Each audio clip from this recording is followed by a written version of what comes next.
Hello everyone, welcome to Eduprep with Karishma. And आज हम start करने जा रहे हैं न्यू चैप्टर जिसका नाम है मैट्रिक्स। आज इस वीडियो में मैं आपको पूरा मैट्रिक्स चैप्टर का बेसिक बता दूंगी, जो कि आपको किसी भी मैट्रिक्स प्रॉब्लम के क्वेश्चंस को सॉल्व करने में हेल्प करेगा। तो इसके टॉपिक्स को जानने से पहले, इसके बेसिक को जानने से पहले हम सबसे पहले ये जानते हैं कि मैट्रिक्स होता क्या है। तो उसके सबसे पहले हमने मैट्रिक्स की डिफाइन लिखी है। अगर मैं आपको सिंपल भाषा में मैट्रिक्स को बताऊँ तो मैट्रिक्स का मतलब क्या होता है? It is a rectangular arrangement of numbers and function. अब इस चीज़ को डिफाइन करने से पहले अगर मैं आपको बोलूँ कि मुझे आप ये बताओ कि आपने फॉर एग्ज़ाम्पल मैंने आपको ना कोई इन्फॉर्मेशन दी, ठीक है, एंड इन्फॉर्मेशन मैंने दी आपको कि रोहन हैज़ 15 मैंने आपको इन्फॉर्मेशन दी कि Rohan has 15 books and 4 pens. फिर मैंने आपको कहा कि Radha has 10 books and 10 pens. फिर मैंने आपको कहा कि Rahul has 25 books and 15 pens. अब आप यहाँ देखोगे तो इस वाली इन्फॉर्मेशन में मैंने आपको क्या किया है कि आपको ना एकदम, अगर आप देखो तो मुझे बार बार ये बुक्स के बारे में, पेन्स के बारे में बार बार बताना पड़ रहा है ना, तो ये मेरे लिए काइंड ऑफ लेंथी हो गया। तो इसके लिए हम क्या करते हैं, हमने इसके बाद एक टैबुलर फॉर्म जाना, जिसमें हम क्या करते हैं, फॉर एग्जाम्पल यहाँ मैंने नेम लिखा, यहाँ मैंने बुक लिखा एंड यहाँ मैंने पेन्स लिखे। अब मैं नेम के नीचे नेम लिख दूंगी, जैसे मेरे पास है नेम रोहन, राधा एंड राहुल, और फिर इसके नीचे बुक्स के नीचे मैं लिख दूंगी कि रोहन ने कितने बुक्स ली 15 एंड पेन कितने लिए 4। फिर राधा के नीचे लिख दूंगी 10 बुक्स एंड पेन 10। राहुल ने ली 25 बुक्स एंड 15 पेन्स। तो अगर आप इन दोनों को कंपेयर करोगे तो यहाँ पर देखिए, यहाँ पर ही मेरे लिए थोड़ा इजी मेथड हो गया, राइट। तो हमने ये बहुत टाइम भी करा होगा। इवन जब आपकी मम्मा होती हैं, वो जब ग्रॉसरी शॉप करने जाती हैं तो वो हमें ऐसे बोलती हैं कि वो अनियन इतने के लाई, है ना, फिर बोलती हैं मैं पोटैटो इतने के लाई, करेक्ट। तो उन सब के भी आप एक टैबुलर फॉर्म में तो लिखते हो, this is also a tabular form. तो ये तो हम डे टू डेली लाइफ में यूज़ करते हैं। अब आप बोलोगे कि फिर मैट्रिक्स क्या होते हैं, तो अगर मैं आपको सिंपल टर्म में मैट्रिक्स को समझाऊं तो मैट्रिक्स को हम एक ब्रैकेट फॉर्म में लिखते हैं। एंड मोस्टली अगर आपने देखा होगा तो ब्रैकेट कुछ इस तरीके का बनता है, ठीक है। तो सबसे पहली चीज़ तो जो मैट्रिक्स होता है वो एक ब्रैकेट फॉर्म में बनता है। एंड दूसरी चीज़, अब उसमें आप जो है ना, जैसे यहाँ पर बुक्स और पेन्स जो नंबर्स दे रखे हैं, आप सिर्फ इन्हीं को लिखोगे, यानी कि 15, 10, 25 और इधर के साथ आ जाएगा 4, 10 एंड 15, ठीक है। अब आपके माइंड में क्वेश्चन आ रहा होगा कि अगर मैं इसको ऐसे करके लिखती, जैसे रोहन, राधा एंड राहुल, और फिर इनके साइड में ये जो टैबुलर फॉर्म है 15, 10, 25, 4, 10, 25, अगर ऐसे करके लिखती तो ये ज़्यादा बेटर, ज़्यादा अच्छे से मुझे बताता अगर मैं ऐसे लिखती। बट ऐसे हम मैट्रिक्स को नहीं लिखते, क्यों? क्योंकि अभी मैंने आपको बताया कि यहाँ पर हम सिर्फ नंबर और फंक्शंस की ही अरेंजमेंट करते हैं। जब मैं फंक्शंस बोल रही हूँ तो फंक्शंस का मतलब होता है, आपने अपने 8, 9 क्लास में या 10th क्लास में पढ़ा होगा, जिसको हम एफ बोलते हैं, जिसमें कि x² + 4 हो गया हमारा, x³ + x² + 3x + 1 हो गया, ठीक है। या फिर इसमें हमारे sin x, cos x, tan x ये सब आ जाते हैं, ठीक है। तो यानी कि यहाँ पर हमने सबसे पहले बात करी इन्फॉर्मेशन की, फिर हमने बात करी टैबुलर फॉर्म की, एंड देन हमने जाना कि मैट्रिक्स होता क्या है, ठीक है। तो बेसिकली अगर आप यहाँ देखो तो यहाँ पर आपको ये समझ में आए कि मैट्रिक्स एक रेक्टेंगुलर अरेंजमेंट होता है जिसमें कि आप नंबर्स एंड फंक्शंस को लिखते हो। आई होप आपको ये सारी बातें क्लियर हो गई होंगी। एंड चलिए अब हमारे नेक्स्ट टॉपिक की ओर बढ़ते हैं।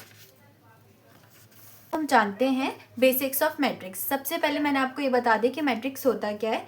मैंने आपको ये बताया कि मैट्रिक्स जो होता है हम उसको एक ब्रैकेट में लिखते हैं, ठीक है, और उसके बाद मैंने आपको बताया कि उसके अंदर हम कोई भी नंबर या फिर कोई भी फंक्शन लिख सकते हैं। अब मैं आपको ये बताऊंगी कि जब हम इस मैट्रिक्स की बात करते हैं तो हम इसको पढ़ते कैसे हैं, ठीक है। अगर आपको कोई बोल दे कि मुझे बताओ कि इस मैट्रिक्स का ऑर्डर क्या है, आप इसे कैसे पढ़ेंगे, तो उसके लिए आपको सबसे पहले दो चीज़ें पता होनी चाहिए। एक होती है रोज और एक होती है आपकी कॉलम। अब रोज एंड कॉलम का मतलब ये होता है कि जो आपकी हॉरिजॉन्टल का मतलब होता है लेटी हुई ऐसी वाली लाइंस, उनको हम हॉरिजॉन्टल कहते हैं। तो हॉरिजॉन्टल लाइंस को हम क्या कहते हैं, रोज। और जो आपकी वर्टिकल लाइंस होती हैं उनको हम क्या कहते हैं, कॉलम। वर्टिकल यानी कि सीधी, ठीक है। अब जैसे अगर मैं आपको इसमें दिखाऊं तो आपको इसमें रो कितनी दिख रही है, देखो टीडी यानी कि लेटी हुई, रो 1, रो 2 एंड रो 3, है ना। तो यानी कि इसमें कितनी रो हो गई, 3 रो हो गई, ठीक है। और उसी के बाद अगर मैं बोलूं कि इसमें मुझे कॉलम बताओ, तो देखो कॉलम 1, कॉलम 2 एंड ये क्या हो गया मेरा, कॉलम 3, ठीक है। तो यानी कि यहाँ पर 3 रोज हैं एंड 3 कॉलम्स हैं। अब आप बोलोगे कि ऑर्डर लिखने का तरीका क्या होता है, which is rose into column, simple. अब आप मुझे बताओ आपने कितनी रोज बताई थी, मुझे 3 बताई थी ना, 1 2 3, यहाँ 3 लिख दो। एंड कॉलम्स कितनी बताई थी, 3, यहाँ 3 लिख दो। उसके बाद एक और एग्जाम्पल लेते हैं, ठीक है, ताकि हमें और अच्छे से समझ में आए। मैं अगर आपको बोलूं 2 3 6 5 7 9, अब मुझे इसका बताओ आप कि इसका ऑर्डर क्या है। तो ऑर्डर के लिए आप क्या बोलोगे, ऑर्डर होता है हमारा रोज इनटू कॉलम या रो इनटू कॉलम, है ना। तो बेसिकली अगर मैं बोलूं तो रोज मेरी कितनी, ये हो गई मेरी रो 1, ये हो गई मेरी रो 2 एंड कॉलम कितने हो गए, ये हो गया मेरा कॉलम 1, ये हो गया कॉलम 2 एंड ये हो गया मेरा कॉलम 3, है ना। तो यानी कि यहाँ पे मेरे कितने हो गए, 2 इंटू 3। तो इसका ऑर्डर जो होगा, अब देखिए यहाँ पर आपने ऑर्डर इसको ऐसे लिखा है, बट एक्चुअल में जब आपको लिखना होता है ना, मैट्रिक्स के साथ ऑर्डर लिखते हैं हम। तो जैसे आपने यहाँ 2 3 6 5 7 9 लिखा है ना, उसके बाद इधर की साइड हम लिखते हैं और इन दोनों के बीच में लगाते हैं मल्टीप्लिकेशन का साइन। और उसी के साथ साथ हम यहाँ पर सबसे पहले कौन आया था हमारा, रो कितनी थी, 2 एंड कॉलम कितना था हमारा, 3। तो यानी कि हम 2 इंटू 3 करके लिखेंगे। 2 इंटू 3 करके ही लिखना है। आप इसे अगर 6 लिखोगे तो गलत हो जाएगा। इस 6 का मतलब कुछ और होता है, वो आगे मैं आपको बताऊंगी, ठीक है। तो 6 आपको यहाँ नहीं लिखना है, नो, आपको इसी तरीके से लिखना है। जैसे कि यहाँ पर मेरा क्या आया था, 3 इंटू 3 आया, है ना। यहाँ मेरा रो कितना था, 3 था, कॉलम 3। तो अगर मुझे इसका लिखना हो 1 2 3 4 5 6 7 8 9, अगर मुझे इसका ऑर्डर लिखना हो तो क्या लिखूंगी, रो कितनी थी, 3 और कॉलम कितने, 3। तो 3 into 3 will be the answer, ठीक है। तो ये हमने जान लिया कि सबसे पहले कि ऑर्डर कैसे लिखते हैं, ठीक है। अब यहाँ पर ना एक और चीज आती है। अब जैसे मान लो एक ना क्वेश्चन आता है, ठीक है, कि आपको गिवन है कि जो मैट्रिक्स का ऑर्डर है ना, वो आपका 3 इंटू 4 है, ठीक है। और आपको बताना है कि उसके अंदर, जैसे आपको ना एक और चीज़ मैं आपको बताती हूँ। जैसे आपको यहाँ पे ये 3 दिख रहा है, ये 2 दिख रहा है, ये 3 दिख रहा है, ये 6, ये जो सारे नंबर्स आपको यहाँ दिख रहे हैं ना, दीज ऑल नंबर्स जो मैट्रिक्स के अंदर होते हैं उनको हम एलिमेंट कहते हैं, ठीक है। These all are element. तो मैट्रिक्स ऑर्डर आपका 3 इंटू 4 है और आपको बोला है कि इसमें टोटल कितने नंबर ऑफ एलिमेंट है। तो आप उसके लिए पहला चीज़ क्या कर सकते हो कि आप 3 इंटू 4 का मैट्रिक्स बनाओ, ठीक है। बट ये बहुत ज़्यादा लेंथी हो जाएगा, करेक्ट। और दूसरी चीज़ क्या कर सकते हो आप, मल्टीप्लाई रोज एंड कॉलम। यहाँ पर आपको रोज एंड कॉलम को इंटू करना है, इसलिए मैंने आपको यहाँ मल्टीप्लाई करने के लिए मना करा था, क्योंकि जब आप इसको मल्टीप्लाई कर रहे थे 2 × 3, तो आपको ये जो 6 है ये नंबर ऑफ एलिमेंट बता रहा है, ठीक है, विच इज 6। अब आप यहाँ गिनकर भी देख लो, 1 2 3 4 5 6। तो अगेन अगर मैं आपको बोलूं कि आपको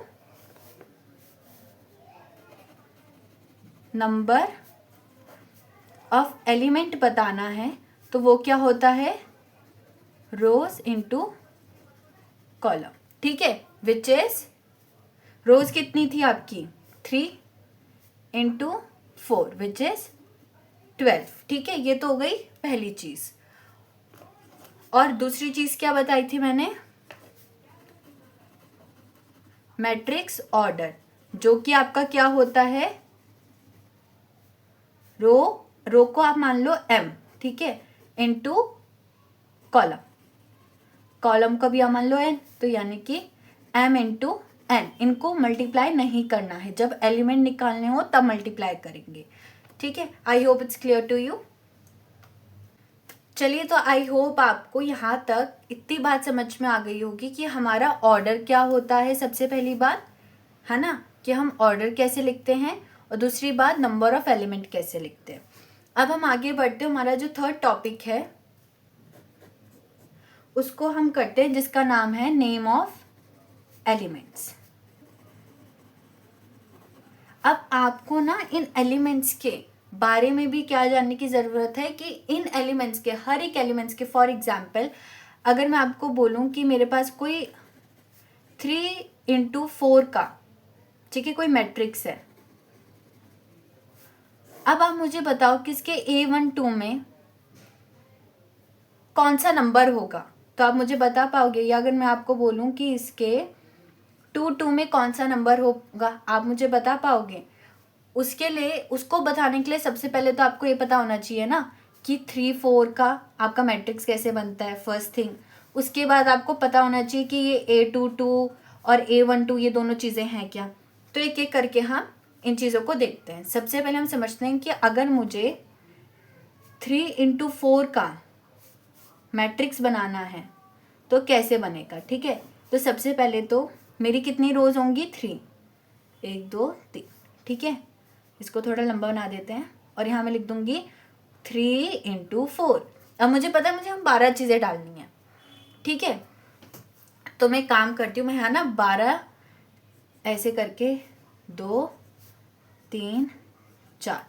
अच्छा, इससे बढ़िया मैं काम करती हूँ, मैं यहाँ ना लिख देती हूँ रो 1 रो 2 रो 3, ये मेरा हो गया C1 C2 C3 C4, बन गया ना 3 × 4 का। चलो, अब यहाँ पर हमें ये जानना है, ये वाली चीज़ तो मैंने कर ली है। अब मुझे जानना है कि A11 A12 और A22 है क्या। देखो,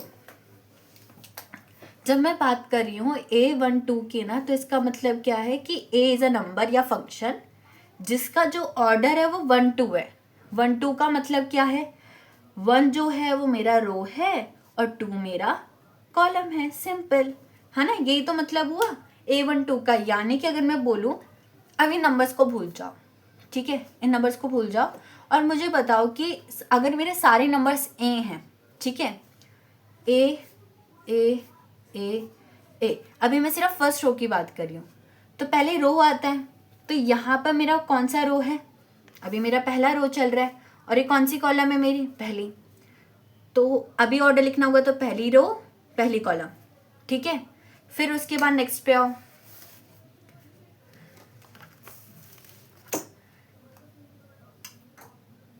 अब उसके बाद नेक्स्ट पे आओ, कौन सी रो है, पहली रो है, पर कॉलम कौन सा है, दूसरा।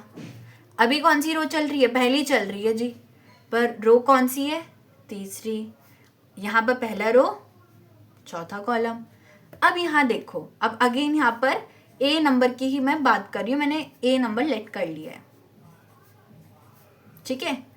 इससे अभी कोई फर्क नहीं पड़ता, हमें फर्क पड़ता है कि हमारा ऑर्डर क्या होगा। अब रो इंटू कॉलम होता है तो यहाँ पर मेरा रो 2 है, ठीक है, और कॉलम क्या है मेरा 1। अब देखिए यहाँ पर ये मत करना कि 2 इंटू 1 कर रहे हो, 1 इंटू 1 कर रहे हो, इनको एक साथ ही लिखना होता है, ठीक है, वो गलती मत करना। यहाँ वो इंटू वाला कोई रूल नहीं है, यहाँ पर आपको A to 1 लिखना है डायरेक्ट, ठीक है, कोई इंटू मल्टीप्लीकेशन का साइन नहीं लगाना है। फिर अब अगेन यहाँ पे मैं बात करूँ तो यहाँ पर कौन सा चल रहा है मेरा रो, दूसरा वाला, और कॉलम भी दूसरी है। यहाँ मेरा दूसरा रो है और तीसरी कॉलम है, यहाँ मेरा दूसरा रो है और फोर्थ कॉलम है। ऐसे यहाँ पर third row first column, third row second column, third row third column and third row fourth column and here name my elements. यही मुझे आपको बताना था। अब आपसे मैं अगर बोलूं कि मुझे ये बताओ कि यहाँ पर मेरा A12 कहाँ है, तो आप बोलोगे जी ये रहा। आपको मैं बोलूं कि A22 कहाँ है, तो आप बोलोगे ये रहा। करेक्ट। चलो, I hope it's clear to you. अभी जैसे ना मैंने आपको एक चीज़ बताई थी कि हम नंबर्स ऑफ, देखो एक और चीज़ जो है ना कि हम यहाँ पे ना majorly A, I and J लेते हैं, ठीक है। अब ये A, रुको इसको मैं कुछ इस तरीके से लिखती हूँ, A, I एंड J, ठीक है। अब ये I एंड J का मतलब क्या है, I का मतलब होता है रोज, मतलब वट रो, कौन सी रो, एंड कौन सा वट कॉलम। जैसे अभी मैंने आप ना सिंपल ऐसे समझो, जैसे M और N बताए थे ना, वैसे ही I एंड J सिंपल ऐसा है, ठीक है। अब आपको ऐसे दे रखा है A23 और आपको बोल दे what is the value of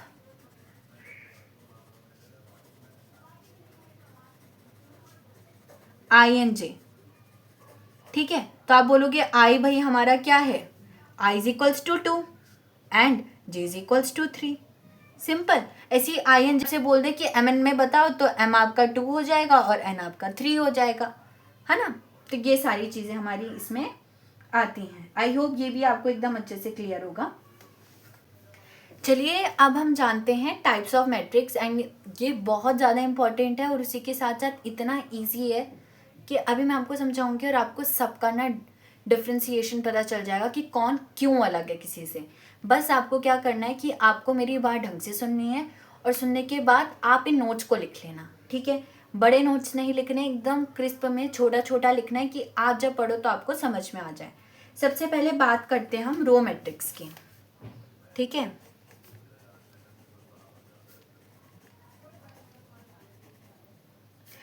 अब इस रो मैट्रिक्स का मतलब क्या होता है, रो मैट्रिक्स का बेसिकली मतलब होता है कोई ऐसा मैट्रिक्स जिसमें ना आपका जो रो हो उसका जो ऑर्डर होना चाहिए वो 1 होना चाहिए। मतलब जैसे कि अगर मैं आपको बोलूं, अच्छा एक और चीज़ जो मैं आपको बता दूं मैट्रिक्स में, कि मैट्रिक्स को ना हम हमेशा जब भी किसी भी चीज़ से सिंबलाइज करते हैं ना तो हम उसको ऑब्वियसली वेरिएबल से करते, बट जो वेरिएबल हम यूज़ करते हैं यहाँ मैं लिख देती हूँ कि जैसे मेरा ये 2 3 6 वाला है ना, तो इसको मैं कैपिटल A से डिनोट कर सकती हूँ। मैं चाहूँ तो कैपिटल B से, C D E कोई भी मेरा वेरिएबल हो सकता है, बट आपको ये याद रखना है कि वो कैपिटल में होना चाहिए। जैसे मेरा ये 1 2 3 4 है, इसको मैं X नाम देना चाहती हूँ तो मैंने X कैपिटल में लिख लिया। मेरा ये वाला जो मैट्रिक्स है इसको मैं नाम देना चाहती हूँ, मैंने इसको J नाम दे दिया, बट वो कैपिटल में होना चाहिए। ये बात आपको याद रखनी है।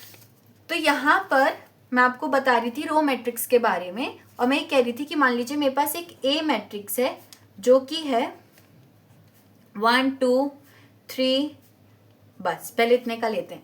अब आप मुझे बताओ इसका ऑर्डर क्या होगा, रो कितनी है इसमें, 1 है, और कॉलम 1 है, नहीं कॉलम 1 नहीं है। ध्यान से देखो, यहाँ पे कॉलम 1 है, ये कॉलम 2 है, ये कॉलम 3 है ना, 3 कॉलम है, तो यहाँ पे 1 इंटू 3 बन जाएगा, है ना।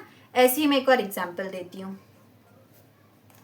1 5 8 9। अब इसका बताओ जी। अब इसका बहुत इजी हो गया, अब पता है ये क्या है, ये 1 इंटू 4 है ना। क्यों है 4, 1 2 3 एंड 4, ठीक है। अब इसके बाद एक आता है हमारा C में बोल देती हूँ, जिसमें मैंने सिर्फ ले रखा है 1। अब ये क्या है मेरा, ये आपका एक ऐसा आपका मैट्रिक्स है जो कि हर टाइप के उसमें आ जाएगा, ठीक है, ये आप किसी में भी डाल सकते हो, ये कैसा है, ठीक है। तो बेसिकली इसका क्या होगा आपका, इसमें एक ही रो है और कॉलम भी एक है, तो 1 into 1, ठीक है। तो मैं यहाँ लिख देती हूँ कि ओनली 1 रो। सिंपल, समझ में आ जाएगा कि इसका मतलब क्या है। अब दूसरे पे आते हैं। अब दूसरा क्या है, अभी रो की बात करी तो कॉलम की कैसे छोड़ सकते हैं, तो अब हम कॉलम के बारे में जानेंगे कि कॉलम मैट्रिक्स क्या होता है, ठीक है। तो कॉलम मैट्रिक्स का बेसिकली मतलब होता है कि फॉर एग्जाम्पल मैं आपको बोलूं, अब अच्छा आप ही मुझे बताओ कि कॉलम मैट्रिक्स क्या होगा। मैंने अगर आपको बोला कि रो मैट्रिक्स का मतलब होता है जिसमें एक ही रो है, तो कॉलम मैट्रिक्स का मतलब क्या हो गया, जिसमें एक ही कॉलम आए भाई, ओनली 1 कॉलम,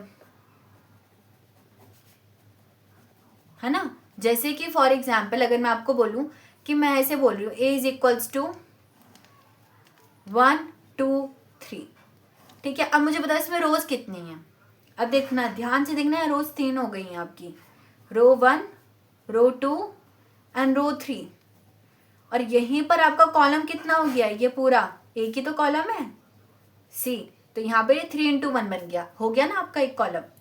अब दूसरा एग्जाम्पल लेते हैं, अगर मैं बोलूँ 1 5 8 9, अगेन अगर आप इसमें देखोगे तो आपका ये रो 1 हो गया, ये रो 2 हो गया, ये रो 3 हो गया, ये रो 4 हो गया आपका, और ये अगेन एक कॉलम है, तो ये कितना हो गया 4 into 1, अगेन ही कॉलम मैट्रिक्स हो गया क्योंकि आपका कॉलम यहाँ पर एक आ रहा है ऑर्डर में, ठीक है। एक C ले लेते हैं, जो भी मैंने बताया कि हर जगह आपका दिखेगा, तो ये कितना है, इसमें रो भी एक है कॉलम भी एक है, तो ये 1 into 1 हो गया। तो रो मैट्रिक्स हमें समझ में आ गई, कॉलम मैट्रिक्स समझ में आ गई। रो मैट्रिक्स का मतलब होता है एक रो, और कॉलम मैट्रिक्स का मतलब क्या होता है, एक कॉलम, ठीक है। चलिए अब आगे बढ़ते हैं। अब तीसरा है, तीसरा सबसे इम्पोर्टेंट है, ये तो हमेशा आपको दिखेगा, ठीक है। अगर आपने अभी मैथ्स ले रखी है और आगे मैथ्स परस्यू करोगे फिर तो आपको हर जगह दिखेगा ये तो बहुत इंपॉर्टेंट है, जिसको हम कहते हैं स्क्वायर मैट्रिक्स, और बहुत इजी भी है। स्क्वायर का मतलब अगर आप स्क्वायर को कभी देखोगे तो स्क्वायर एक ऐसा आपका फिगर है जिसके सारे के सारे जो लाइंस होती हैं वो इक्वल होती हैं, उसके एंगल्स भी इक्वल होते हैं, डायगोनल्स भी इक्वल होते हैं, राइट। तो यहाँ पर आप ऐसे ही मानो कि अगर मैं मैट्रिक्स की बात करूँ तो मैट्रिक्स में रो एंड कॉलम होते हैं और रो एंड कॉलम मेरे यहाँ क्या होंगे, फिर इक्वल होंगे। आप ऐसे करके इसको याद कर सकते हो। बेसिकली अगर मैं आपको बोलूँ कि मैं आपको बोल रही हूँ A इज इक्वल्स टू 1 2 3 4, ठीक है। अब यहाँ मुझे बताओ रो कितनी है, आप बोलोगे 2 रो है, एक ये हो गई रो 1, ये हो गई रो 2, यहाँ कॉलम कितना है 2 हो गए। ऑर्डर लिखो इसका कितना आएगा, 2 into 2 आएगा ना, देख रहे हो रो भी सेम है कॉलम भी सेम है। 2 और एग्जाम्पल लेते हैं। बी में कह रही हूँ, मैंने लिया 9 8 6 7 4 3 0 1 4 18 15 19 20 24 25 एंड 27। अब मुझे इसमें बताओ कि ये क्या है आपका। अगेन ये मेरी रो 1 है, ये रो 2 है, ये रो 3 है, ये रो 4 है, और ये column 1 column 2 column 3 column 4। Again इसका क्या लिखोगे, 4 कॉलम है 4 रो हैं, आगे सेम, तो रो मैट्रिक्स हो गया। तो अगर आप देखोगे ध्यान से तो जो मैंने C वाला आपको बताया था 1 वाला, उसमें तो मैं तब से क्या ऑर्डर लिख रही हूँ 1 into 1, तो ये भी क्या हो गया मेरा स्क्वायर मैट्रिक्स। आई होप ये वाला स्क्वायर मैट्रिक्स आपको अच्छे से समझ में आ गया होगा। यानी कि इसमें क्या लिखना, में equal rows and columns, simple.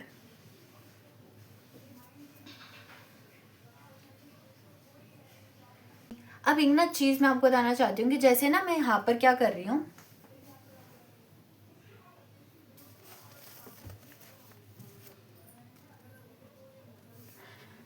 अच्छा यहाँ पर मैं आपको एक चीज़ बताना चाहती हूँ कि हाँ मैं क्या कर रही हूँ कि हाँ ना मैं बार बार ऐसे रो कॉलम लिख रही हूँ। आपको ऐसे लिखने की कोई ज़रूरत नहीं है और लिखना भी मत।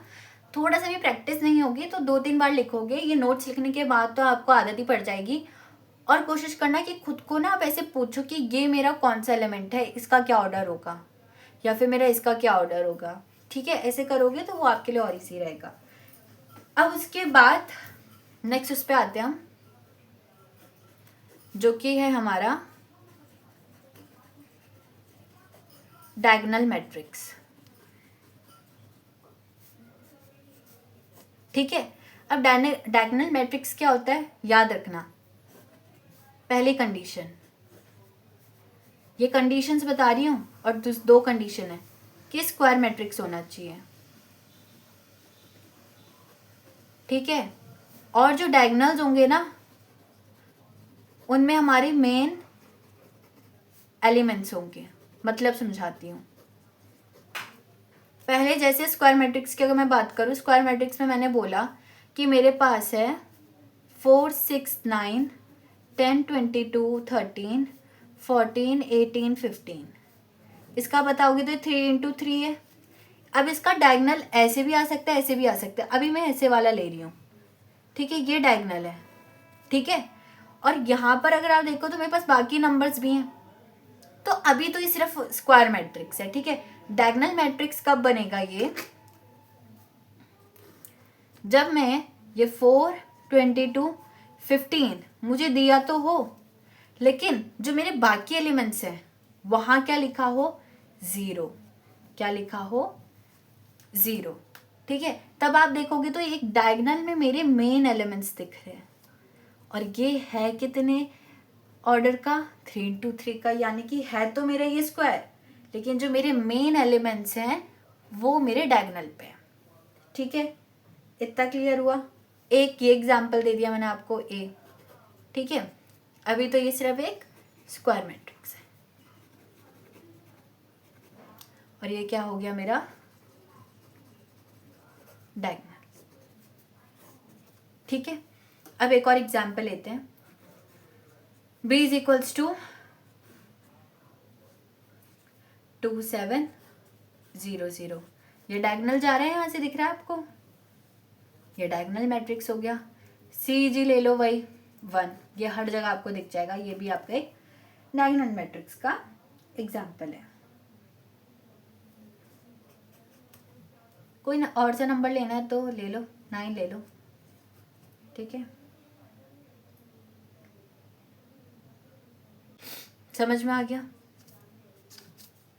दो कंडीशन होती है, स्क्वायर और डायगोनल में मेन एलिमेंट्स होने चाहिए। फिफ्थ पे आते हैं अब हम।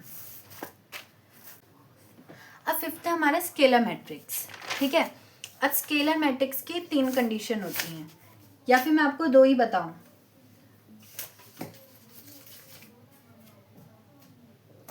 देखो मैं आपको बताती हूँ इसकी 3 कंडीशन बताऊँ कैसे कह रही हूँ।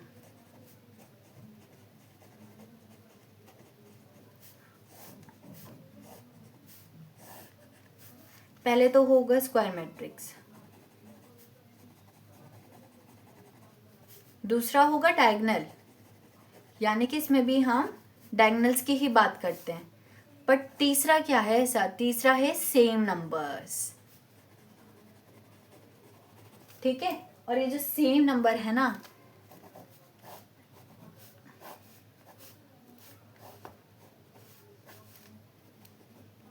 यही इसको डिफरेंस बनाता है स्केलर को डायगोनल मैथड से।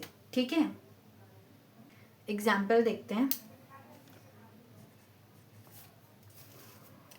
जैसे कि अगर मैं आपको बोलूं 4 0 3 2 0 0, ये क्या है आपका डायगोनल दिख रहा है, तो ये स्केलर मैट्रिक्स हमारा, जी नहीं, this is our diagonal matrix. ये हमारा डायगोनल मैट्रिक्स है। ठीक है,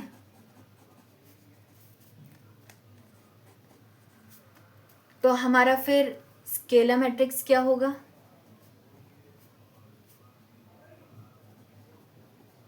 स्केलर मैट्रिक्स होगा अगर मैं आपको बोलूं 4 0 0 0 4 0 0 0 4, स्क्वायर मैट्रिक्स है 3 इंटू 3 का, डायगोनल है एंड सेम नंबर भी हैं, तो ये तीनों चीज़ों को फुलफिल करता है, तो वो हमारा स्केल मैट्रिक्स होता है। ठीक है, एक मान लो ये मेरा ए हो गया, मैं बी ले लेती हूँ एक और।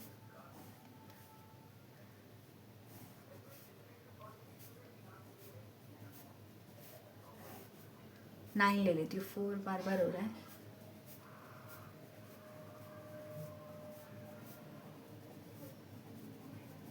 यहाँ देखो आप, डायगोनल बन रहा है ये, और इसका है क्या 4 इंटू 4, 4 रोज 4 कॉलम। ठीक है, और इसमें आप सी को भी ले सकते हो, 1 वाले को। ठीक है, चलिए अब हम बात करते हैं हमारे 6th वाले की, जिसको हम कहते हैं यूनिट मैट्रिक्स, और बड़ी क्लासेस में इसको आइडेंटिटी मैट्रिक्स भी कहा जाता है। अब इसकी कंडीशंस बताऊं?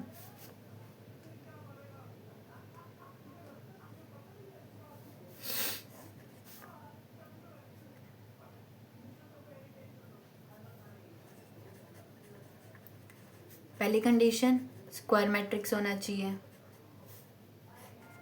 दूसरी कंडीशन कि डायगोनल होना चाहिए। बट तीसरी कंडीशन ही इसको सबसे अलग बना देती है, जो कि है ओनली एलिमेंट 1 इन डायगोनल्स। ठीक है, सिर्फ आपका एलिमेंट 1 ही होना चाहिए डायगोनल्स पे। यानी कि अगर मैं आपको बोलूं कुछ इस तरीके से, a इज इक्वल्स टू 1001, ठीक है, b is equals to 100010001। Order लिख देना इसका, और आपका 2 इंटू 2 3 इंटू 3। ठीक है जी, तो ये आपका क्या हो गया यूनिट मैट्रिक्स। एक और आता है आपका, साथ ही इंपॉर्टेंट है। ठीक है, एक आता है आपका जीरो मैट्रिक्स, जिसको हम नल मैट्रिक्स भी बोलते हैं।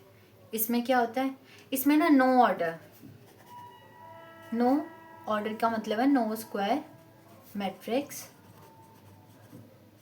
Is required. तो भाई क्या रिक्वायर्ड है कि all elements must be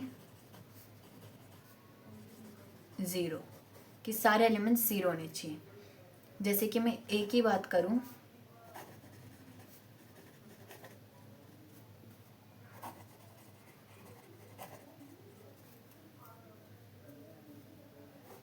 zero zero zero zero 2 into 2। ठीक है, फिर बी की बात करती हूँ मैं, 0 0 0 0 0 0। ये क्या हो गया 2 इंटू 3, है ना। तो बेसिकली इसमें कहने का मतलब है कि आपके जो मैट्रिक्स हो उसमें जितने भी एलिमेंट्स हों वो क्या हों, आपके 0 हों। And this is all about your matrix chapter. Next जो मैं चैप्टर का बनाऊंगी वो आपका डिटर्मिनेंट्स का होगा, और डिटर्मिनेंट्स को समझने के लिए आपको मैट्रिक्स का आना बहुत ज़्यादा ज़रूरी है। अब आप इसके किसी भी टाइप के क्वेश्चंस को जो MCQ बेस्ड होते हैं ना, आप वो उठा लीजिए। अगर आपको ये बेसिक पता है तो आपसे आगे की एक्सरसाइज भी हो जाएगी, और उसी के साथ साथ कोई भी MCQ आपसे आराम से हो जाएगा। तो आज के लिए हम इतना ही करते हैं। That's it for today. I hope आपको ये चैप्टर बहुत अच्छे से समझ में आ गया होगा। इसका मैंने आपको एकदम अच्छे से क्रिस्प पे पूरा का पूरा बेसिक बता दिया है। एंड अगर आपको वीडियो अच्छी लगे तो कमेंट ज़रूर करना, that's really motivate me. And like कर देना एंड शेयर भी कर देना, ताकि आपके और भी दोस्तों को इसके बारे में एंड आपके फ्रेंड्स को पता चले। And that's it for today. Bye, take care.